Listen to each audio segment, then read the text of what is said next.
I became a parent at 23 because my sister disappeared.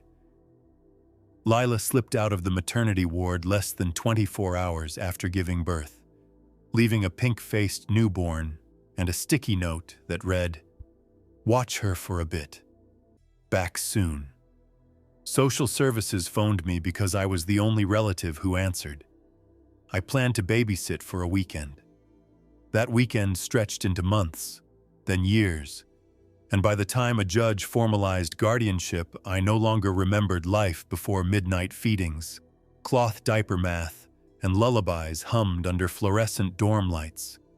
I named her Emma because the registrar needed something to type. She learned to toddle across borrowed apartments, to clap at financial aid letters, to cheer when I passed my licensing exam. Every milestone rewrote my DNA until mother and sister became synonyms in whatever language love speaks. Before Emma could crawl, I learned to balance full-time classes, 2 part-time jobs, and bottle schedules that ignored circadian logic. I studied biochemical pathways while she dozed on my chest, highlighters slipping between tiny socks. Friends vanished under the weight of my new gravity. House parties replaced by coupon clipping. Spring break by pediatric checkups. Yet every exhausted sunrise carried a quiet triumph. Emma's gummy grin, the certainty that I was her entire universe.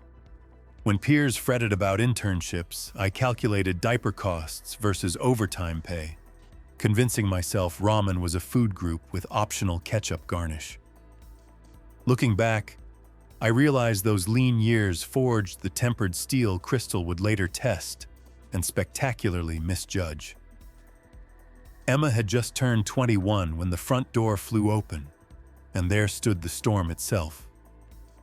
Lila breezed in wearing sunglasses too large for February and dragging a suitcase that left a glitter trail across my rug. Behind her lurked Crystal, 19, sculpted brows raised in bored disdain. Lila tossed an airy apology about losing track of time and asked where she could plug in her phone. Crystal wordlessly climbed the stairs, filming a room tour TikTok of my modest house, narrating the lack of quartz countertops to her followers. I should have kicked them out that instant, but guilt is tenacious. I told myself Emma deserved answers, so I gave the interlopers the basement and a month to get settled, knowing even then that a clock with no hands rarely respects a deadline. Within hours of settling downstairs, Crystal treated the place like an all-inclusive resort. She commandeered the laundry room, ruining an entire load of Emma's sweaters with scented bleach pods apparently reserved for influencer whites. She held FaceTime rants at 3 in the morning, ring light blazing through floor vents like alien abduction. She borrowed my debit card for a mobile gaming microtransaction spree and justified it by calling the charges research for her future marketing career.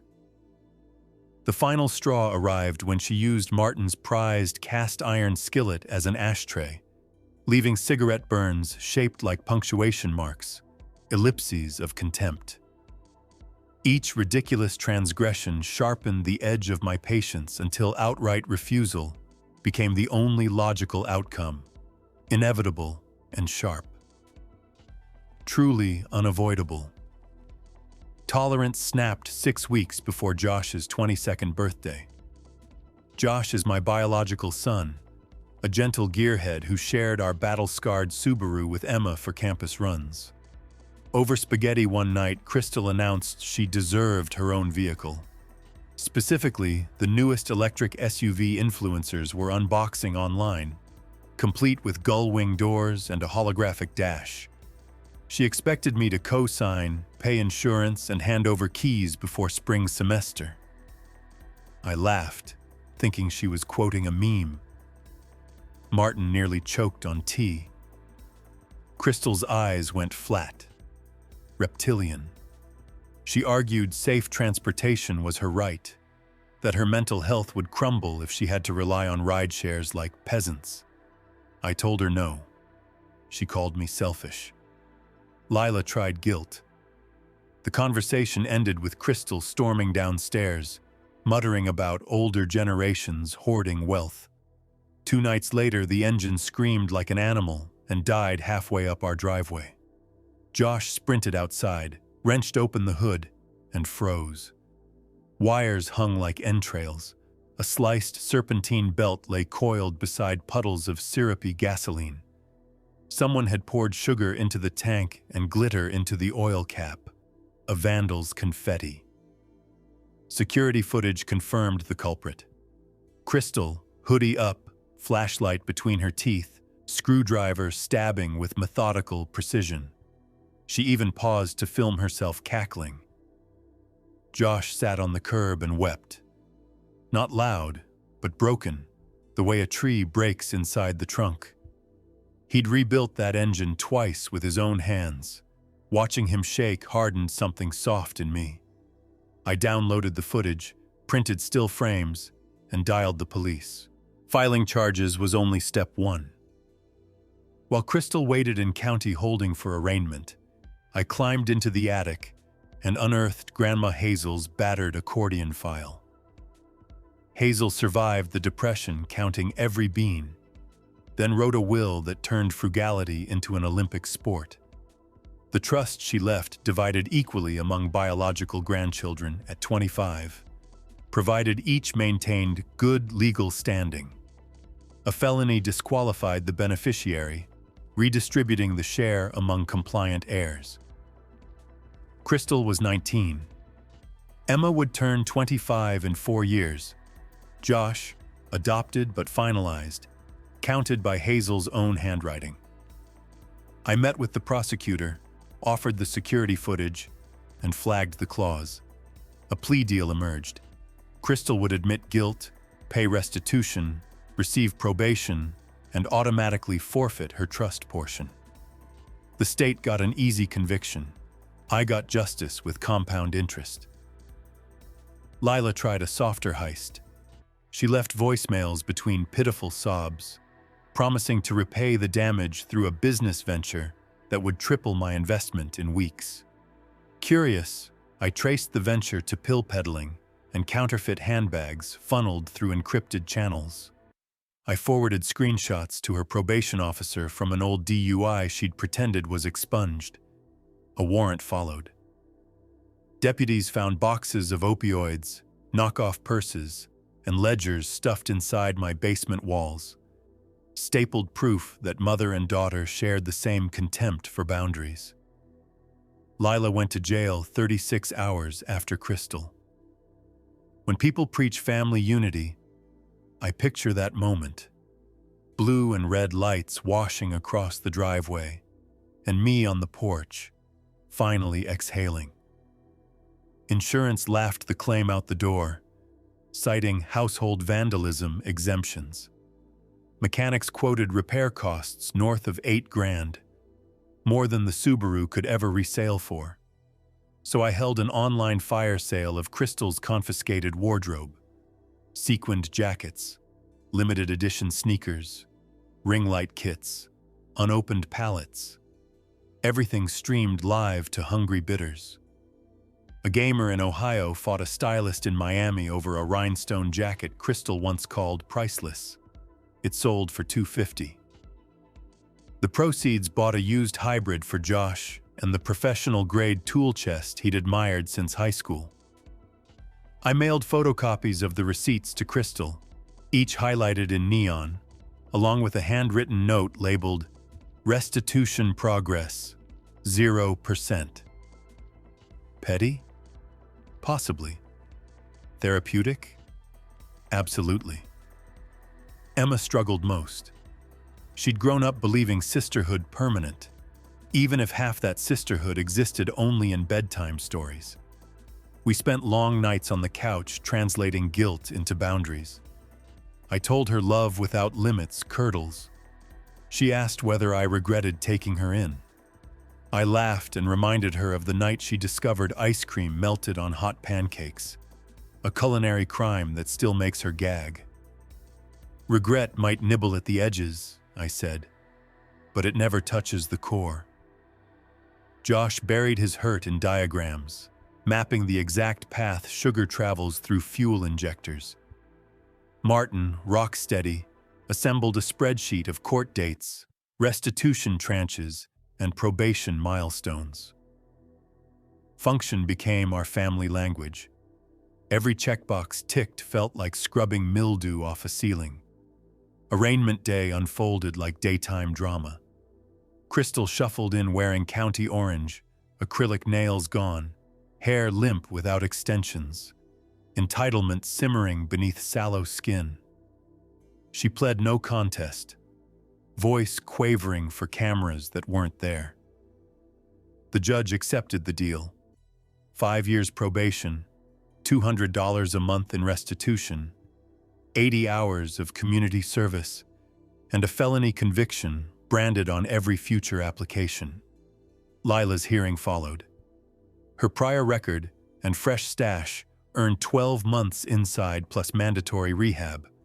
I left the courthouse lighter than air. Some victories roar. This one exhaled, gentle as tide leaving shore. Outside the courthouse, reporters angled for a quote. I declined, but their presence forced Crystal to shuffle past microphones she once would have begged to hold.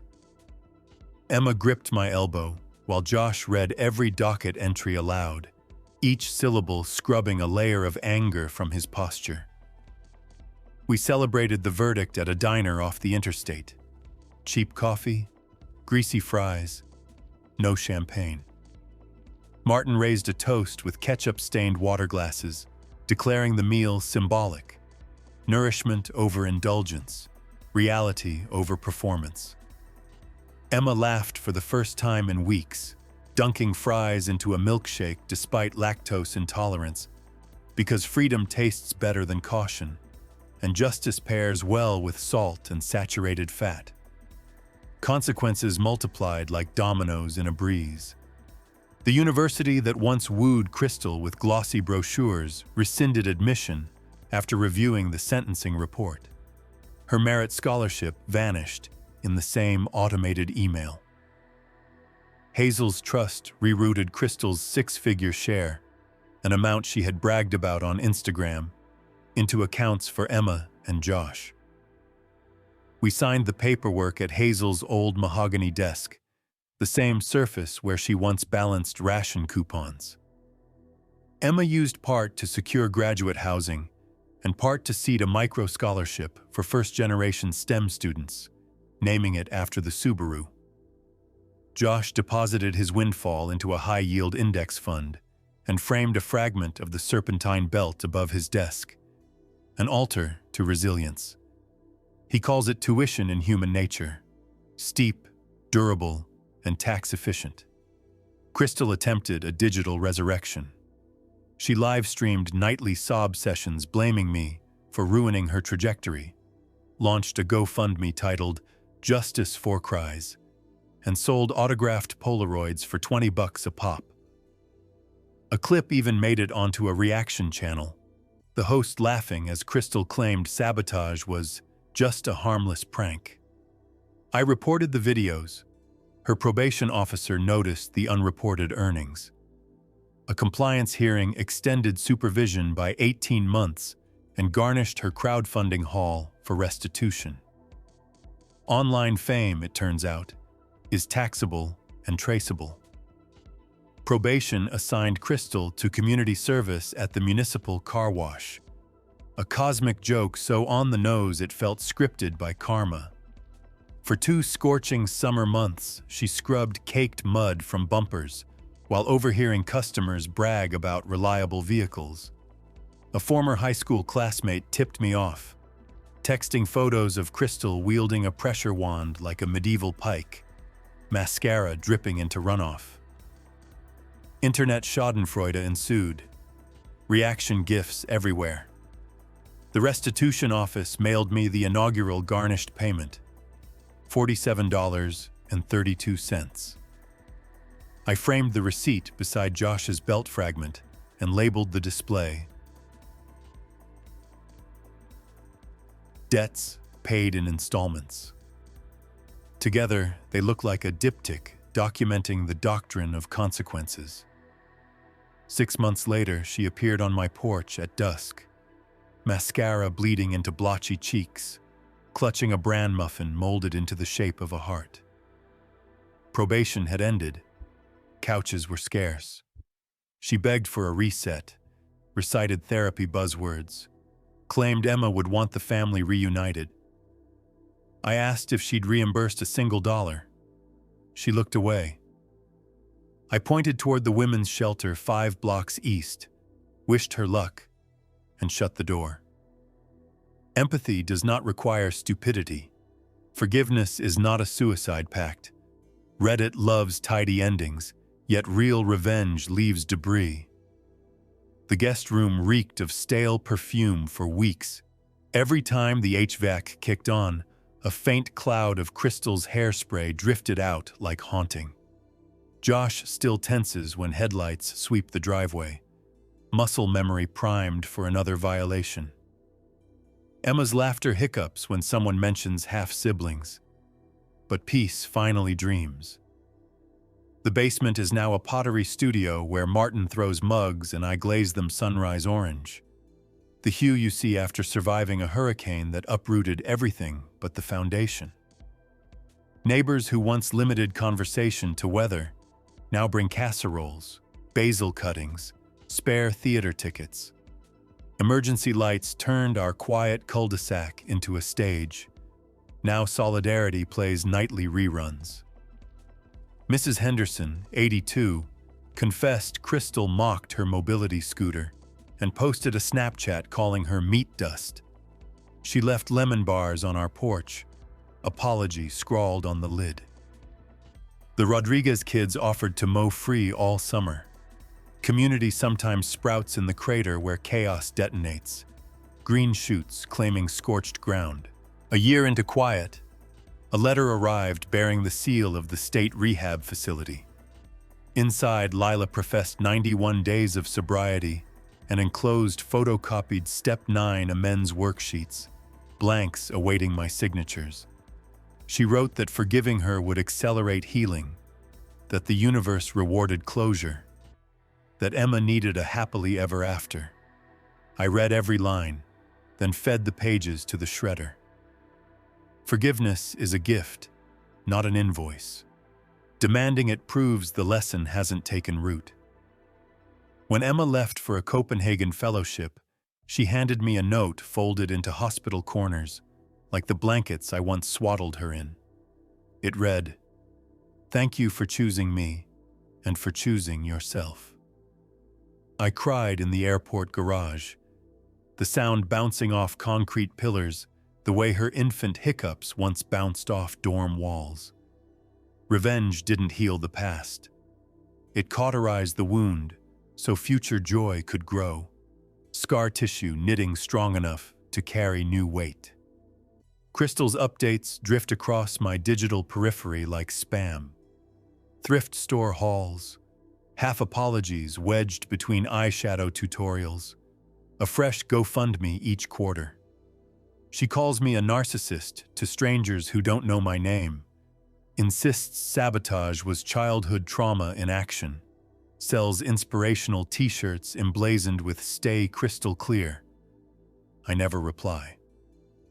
Algorithms feast on engagement. Better to let her narrative starve than to duel shadows in comment sections. Josh graduates next month, summa cum mechanical discipline. He invited me to hood him on stage and reserved 2 seats in the front row. One for Martin, one for Hazel's framed trust document. The replacement hybrid has crossed 100,000 miles without complaint. Each oil change another victory lap over cynicism. He's already drafting blueprints for affordable electric conversions so no student will ever watch their dreams sputter in a driveway at midnight. Sometimes I think the universe keeps receipts. Crystal wrecked a car chasing entitlement. Josh is designing vehicles that liberate. Lila peddled poison to strangers. Emma studies wind grids that will power treatment centers at zero marginal cost. Hazel, who once rationed sugar, inadvertently orchestrated the sweetest comeuppance. Balance, it seems, runs on compound karma. If you're reading because a relative torched your boundaries and you're torn about pressing charges, here's the blueprint. Document relentlessly. Screenshots, timestamps, bank logs, witness statements. Collect them like rare fossils. Back them up twice. Hand the packet to professionals and step aside. The legal system grinds slowly, but gears bite hardest when lubricated with evidence.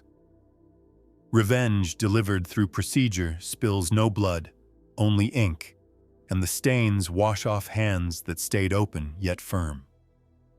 Revenge, by the way, isn't a flaming arrow. It's a spreadsheet. Log every slight, keep redundant backups, store printouts in a Ziploc bag under the spare tire. Patience is the interest accrual on outrage, and compound rage, like compound cash, grows quietly until the day you cash the check. Emotional outbursts thrill for seconds. Organized evidence sways judges, insurers, scholarship boards, even the court of public opinion for decades. My folder runs 108 pages, paginated, indexed, laminated. I hope never to use it again, but sleeping on preparedness is warmer than denial and cheaper than therapy. People ask if I'll ever let Crystal or Lila back into my life. I answer with a question. Would you invite an arsonist to sleep beside your fireplace? Healing doesn't require reopening doors.